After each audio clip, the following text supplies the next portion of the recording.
Hello all, it's James Johnson, aka Sulphur Blade, and we are here to point out that the members of the left, maybe not as far left as many members of the current left are, have started to notice that things are going a long way off the deep end. However, they're not willing to give up their sense of leftism either. In fact, they are going to attempt to cancel culture while still being completely partisan about it all at the same time, which is a very interesting thing. So, lately, you may have noticed that a lot of members or a lot of liberal voices have been finding themselves getting hammered by cancel culture, from J.K. Rowling to Angry Joe to you name it, they're out there. But here we are. Harper's Magazine has published this letter that's been signed by a prominent list of liberal-leaning left people. And let's just take a look at the letter and what it says. A letter on justice and open debate, July 7th, 2020. The below letter will be appearing in the letters section of the magazine October's issue. We welcome responses at letters@harpers.org. Our cultural institutions are facing a moment of trial. Powerful protests for racial and social justice are leading to overdue demands for police reform, along with wider calls for greater equality and inclusion across our society, not least in higher education, journalism, philanthropy, and the arts. So, why do people that give charity need to have some special form of inclusion? I would think we would want anyone and their mother to give to charity. I didn't think we could only allow certain groups to give to charity. Oh wait, inclusion. I was thinking the left-wing idea of inclusion. I forgot what inclusion actually means, which is, of course we want everybody to give to charity. Of course we want everybody to partake in higher education. Of course we want everybody to partake in journalism. But yet, those on the left condemn those on the right in journalism. Don Lemon, Chris Como, calling Fox News state-sponsored TV. And of course, Fox News goes after mainstream media constantly as well. There's tit for tat, no doubt. But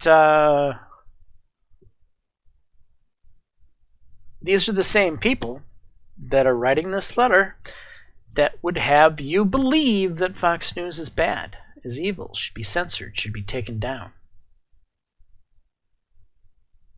Anyway, let's continue reading.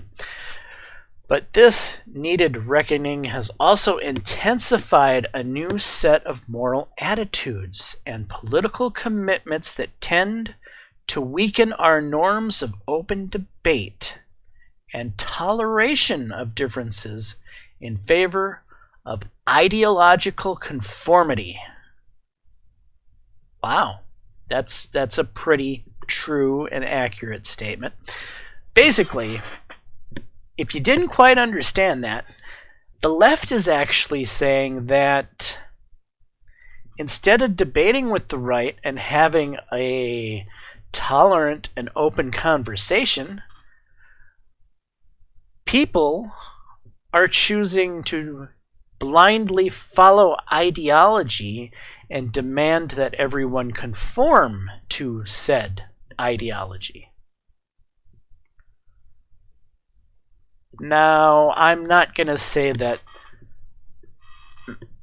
people in the far right don't do this. I'm sure there are plenty of extreme conservatives that do demand this type of conformity, this type of identity politics. However, I would say that the number on the right that perform these actions compared to the number on the left is a huge offset, meaning the left, the extreme left, is far more guilty of jumping down the ideological rabbit hole than any of the voices on the right, by factors of 10, or maybe factors of 100, or factors of 1,000.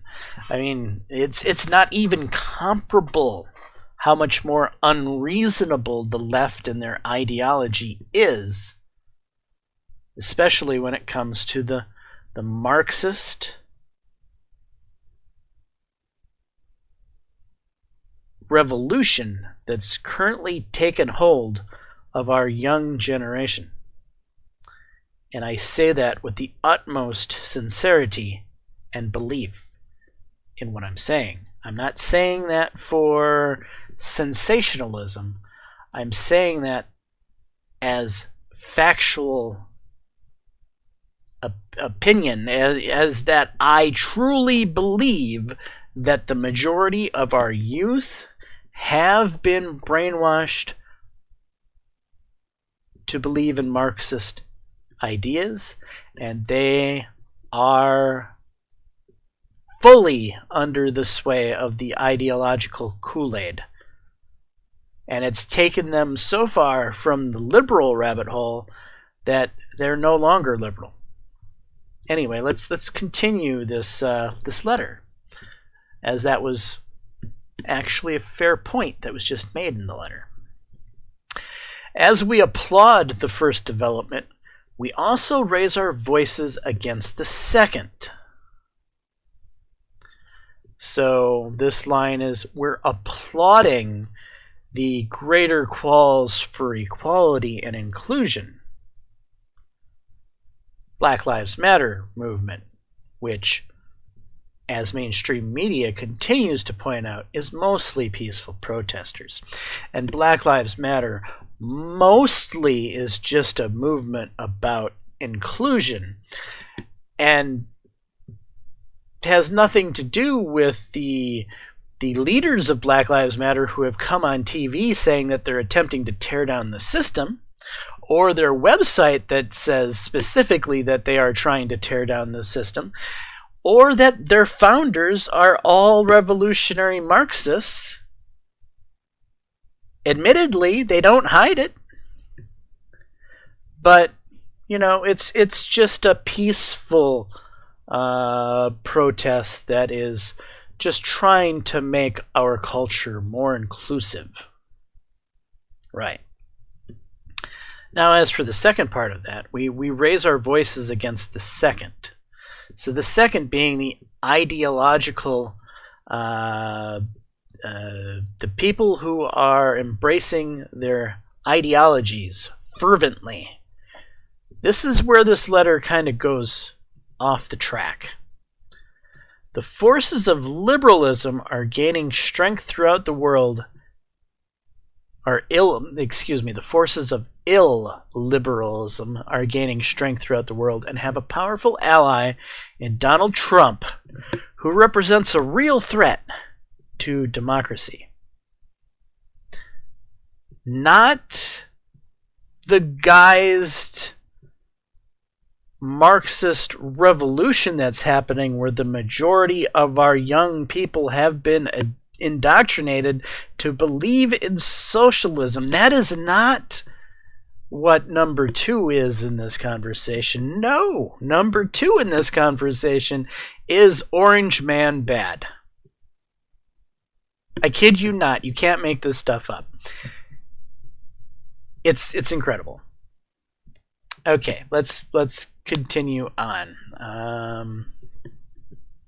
Trump, who represents a real threat to democracy, but resistance must not be allowed to harden into its own brand of dogma or coercion, which right-wing demagogues are already exploiting. So here we are. This is a perfect example of an attempt to twist the narrative. So right now, this letter is painting a picture that it's because of Trump that the protesting and the burning of buildings and the killings of people in our cities happened. It's because of Trump that Chaz happened. It's all Orange Man bad, and please, please, please, good liberals out there, don't become so, what's the word I'm looking for? So outside of our ideology, the liberal ideology. Please come back to the liberal ideology so that we can paint this into a pretty picture that it was really the conservative ideology, the conservatives that were the bad people, and we can push this narrative forward. That's exactly what this letter is attempting to do, which is just comical. I thought this letter was supposed to be about condemning cancel culture. Anyway, let's move on. The democratic inclusion we want can be achieved only if we speak out against the intolerant climate that has set in on all sides. The intolerant climate that has set in on all sides. So I think in that sentence, they're actually admitting that to the far left of them, because that's a side, right? There is this group of young Marxists that have become completely intolerant and want to destroy the system. I think that is an admission in that sentence that has happened. But at the same time, they believe us, I like to point us as the sane conservatives, the silent majority, if you will, that needs to become the vocal majority, rational thinkers. But you know, I'm biased. Of course, I'm going to think about myself in that way, right? I'm always going to put myself on the moral high ground because I know my platform better than anyone, and those who are close to my platform are like anyone else. You're going to gravitate towards those people. That's not to say that somewhere in between those crazy Marxists that are seriously attempting to have a revolution in the United States right now and are seriously trying to tear down the system. Honest to God, they really are doing this right now. It's really happening. We are really in the middle of a civil war, whether we want to believe it or not. Though it's a different type of civil war. It's a civil war of ideas. Right now, our classical liberal brothers, which is who I assume is forming this letter, would be classical liberals, are still attempting to paint us in an intolerant light. Even though for years and years, the Republican Party and the Democrat Party managed to work together to achieve things in the United States. But we can't, the classical liberals can't show weakness. They got to somehow still maintain some strength in this letter. So we got to make sure that the conservatives are painted as intolerant as our crazy kids that we sent off to get indoctrinated at school, and they went so far to the left they passed us up, and now we don't know what to do with them. We need them as part of our coalition if we're going to win votes, but they make us look so bad. We are so freaking out as to how to actually handle these intolerant kids we created. That's the way I perceive the classical Democrat right now, and they're just like, what do we do? It's like Nancy Pelosi, right? And AOC. Nancy doesn't have a clue what to do with AOC, and AOC knows everything to do with Nancy. AOC is like, woman, I'm gonna make you my puppet. You're gonna dance to my fiddle. And that is exactly happening. The AOCs, the squad, those junior congressmen are making the Chuck Schumers and Nancy Pelosi's dance to their tune. And it's not funny. It really isn't. Anyway, let's continue on. The free exchange of information and ideas, the lifeblood of a liberal society, is daily becoming more constricted. Well, ain't that the truth? Freedom of speech is being eroded on every platform we have. YouTube is banning people, Twitch is banning people, this place is banning people, that place is banning people, and most people are fine with it because they ban somebody that they disagree with, so it's all good. That's the general rule of the road. If you ban a voice I don't like, I'm fine with that. But when you ban a voice I like, oh boy, now the gloves come off. There shouldn't be any voices getting banned. You need voices on both sides in order to have a conversation, or an argument, or a debate. If you can't see both sides, you can never get to the middle of the problem. You will never find a resolution if you can never have that conversation. So banning people, no matter how vitreous or how offended you might be to what they're saying, is a terrible thing. And if you're really getting offended to what they're saying, maybe you need to listen harder. Every day I watch The Hill. Every day I put myself through that torture of listening to these children have this debate about the United States from their viewpoint, right? And why do I watch it? Because I'm trying to understand their viewpoint. I'm trying to understand where these educated young individuals have gotten so many bad ideas. And at the same time, you have to try to figure out if there's something to their bad ideas. You have to ask yourself, is it me with the bad ideas, or do they have the bad ideas?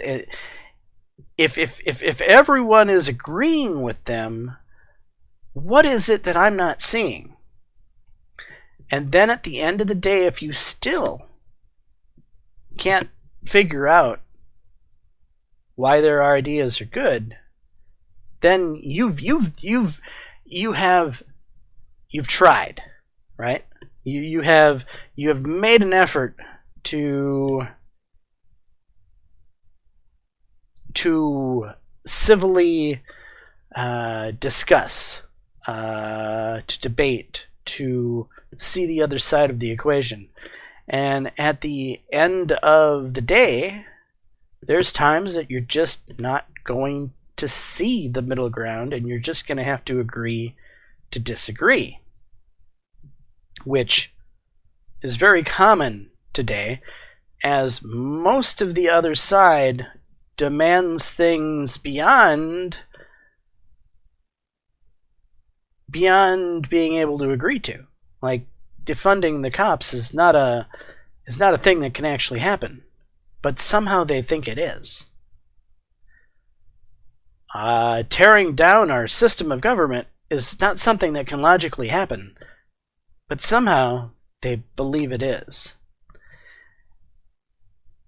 But still, you have to try to still look at their side. If you don't attempt to look at their side, if all you do is shut down their conversation, then you're no better than they are. Anyway, let's try to leave off where I last left off here. While we have come to expect this on the radical right, censoriousness is also spreading more widely in our culture. Right. The Republicans haven't shut down freedom of speech for like 40 years. In fact, the left has been more of a champion of shutting down speech than the right has for 40 years now. But they're still going to try to claim that they're the party of freedom of speech? No. Sorry. An intolerance of opposing views, a vogue for public shaming. Ah, yes. Public shaming. I just watched a video where a man chased a woman around in a Home Depot because she didn't have her mask on, and then put it on YouTube in his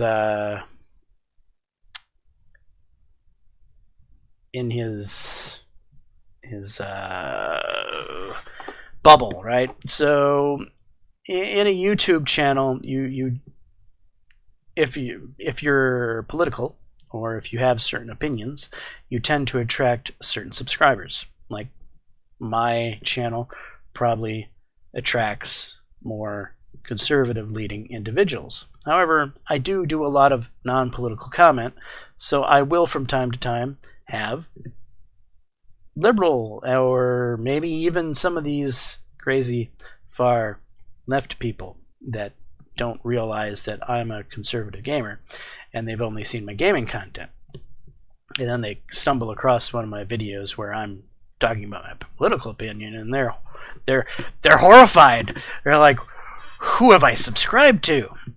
Anyway, public shaming is terrible. It should not be done. I think it's one of the most asinine things you could possibly do. That the guy that was chasing this woman around a Home Depot because she wasn't wearing her mask and filming it and then putting it on his YouTube channel and then shaming her on the internet, that's just the most asinine and stupid thing I've ever seen. It's intolerable. It's behavior like that just, we have no room for it, or we should have no room for it in the United States. That is the type of thing that should be canceled, right? Cancel culture should jump all over that, because that's worth canceling. That's actually a negative detractor from the greater good of society. Anyway, and ostracism and the tendency to dissolve complex policy issues into a blinding moral certainty. Well, that's true. Most complex policy issues get summed up into right or left, good or bad, right? So when Senator Scott comes up with this legislation that he proposed to deal with the police, right? and this is something that he had been working on for years of his life. It's not something that he just magically drew up all of a sudden because of Black Lives Matter. No, this is something that has been in his wheelhouse, and he's been working on it for quite some time. It just happened that the whole issue happened with George Floyd, and then the controversy, and then the outcry, and so he rushed it out. You know, what better time to put your bill you've been working on for years out to the floor to be worked on, to be talked about, to be discussed, to be tweaked, to be amended, to be debated, to say, oh, you know, this doesn't go far enough there, and this is almost right, but we'd rather have that. But none of that happened. He put it to the floor, and the Democrats were like, nope, doesn't go far enough. What? Why not? Because why? And then they go and they tell their base, all the people out there in mainstream media land, that the Republicans were trying to politicize the da-da-da-da-da, and they didn't go far enough. And what? Did you read the bill? No. So it's yes, the left partakes in politics, and the right will also partake in politics too. I've seen the right do the same crap. Lately, no, but in the past, when the shoes were reversed and you had a Democrat president, and maybe the House or the Senate was Democrat and the Republican only had, you know, one part of the legislature, this same shit would happen. The filibustering and the politics and the tap dancing would happen on our side, playing the political theater. But that's what it is. It's political theater. But most Americans understood that. Most Americans would, well, they would watch the news, but then again, back then, the news used to actually give you the news, right? They gave you the pros and the cons, the right and the left. You could go to a place like ABC and you could get a relatively unbiased news report. But as time went on, you know, CBS got farther and farther right. ABC still kind of remained neutral. NBC would get a little off base. CNN just one day, just like a switch, CNN went from being a news organization to, I don't know, commentary, political commentary. Fox was always kind of political commentary, but now they're the only place you can see a different opinion. And the only other opinion is the mainstream media left. There is no neutral news anymore. It doesn't even exist. So it's hard to cut through the bullshit when politicians are playing politics, when you can't even get the news about whether or not they're playing politics. If you're going to figure out if the politicians are bullshitting or not, you actually have to go track down the bills, which in the age of the internet is not that hard, right? But how many people actually spend the time to sift through the internet to find Tim Scott's bill, to actually read it and see what it said? Not many. Most people are just going to be like, well, it was Republicans, so therefore it's bad. Or it was a Republican, so therefore it's good. And then they're going to have their debate based off of that. I like Republicans, therefore it's good. I dislike Republicans, therefore it's bad. That is the extent of political debate in the age that we live in. And it's mainly because of mainstream media. Well, media in general. I would love to see fair and unbiased news once again. That would be just an amazing concept, but I don't see it as if it will ever happen. things are just so partisan. I don't know how we get through this. Anyway, but it is now all too common to hear calls for swift and severe retribution in response to perceived transgressions of speech and thought. It is now all too common to hear calls for swift and severe retribution in response to perceived transgressions of speech and thought. Yes, people get angry when you shut down their favorite YouTube channel and ban it. Yes, people get angry when you take down an opinion of somebody they follow. Yes, there's a lot of anger out there from censorship. That's a very duh statement. Anyway, more troubling still, institutional leaders, in a spirit of panicked damage control, are delivering hasty and disproportionate punishment instead of considering reforms.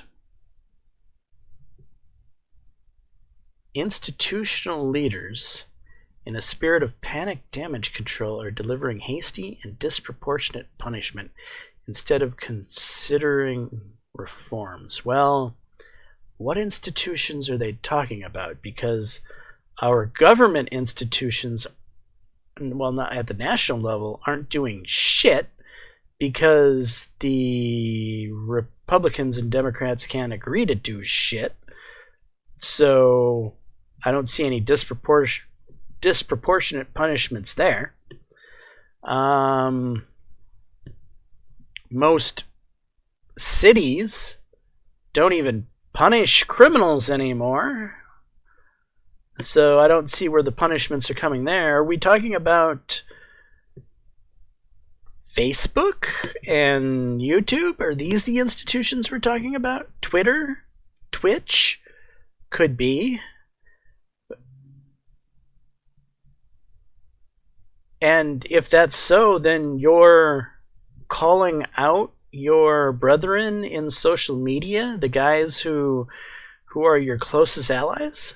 I find that hard to believe that you would call out your closest allies'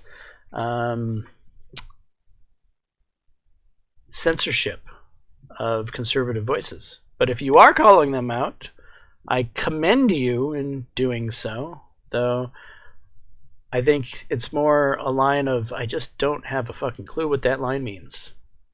Because I don't think they would do that. Anyway, editors are fired for running controversial pieces. Books are withdrawn for allegedly inauthenticity. Journalists are barred from writing on certain topics. Professors are investigated for quoting works of literature in class.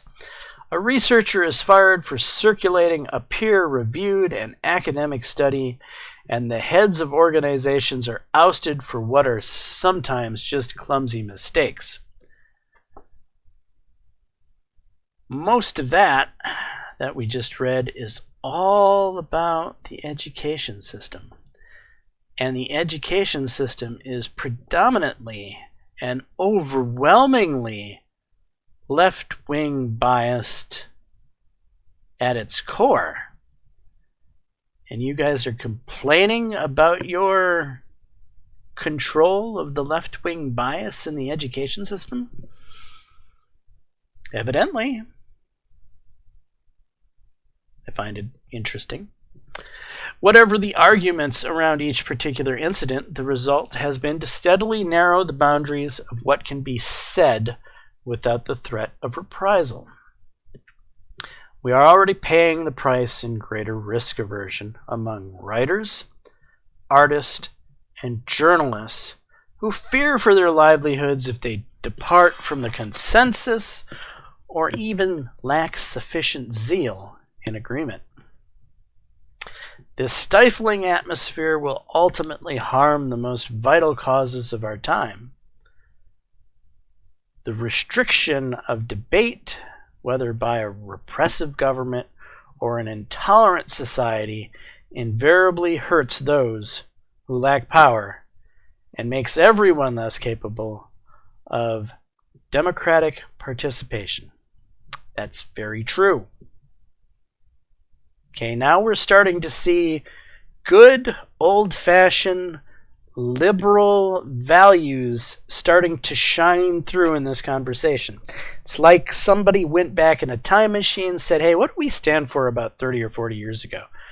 All right, let's put that here in this, put these in as talking points, and we'll look good. And you do look good. I agree with all of that 100%. I remember voting for Democrats once upon a time. They weren't always idiots in my eyes. The way to defeat bad ideas is by exposure, argument, and persuasion, not by trying to silence or wish them away. We refuse any false choice between justice and freedom, which cannot exist without each other. As writers, we need a culture that leaves us room for experimentation, risk-taking, and even mistakes. We need to preserve the possibility of good faith disagreement without dire professional consequences. If we won't defend the very thing on which our works depend, we shouldn't expect the public or the state to defend it for us. All right. I 100% agree with this entire paragraph right here. This entire paragraph is spot on and has no political bias. However, this paragraph up here is utter political biased garbage. But I commend them for at least being able to put 1 out of 3 paragraphs into the letter worth reading. And that's where I will end this episode. Anyway, I am James Johnson, aka Sulfurblade. Hopefully you're enjoying my content. If so, please leave a like and subscribe. And until the next time, all, peace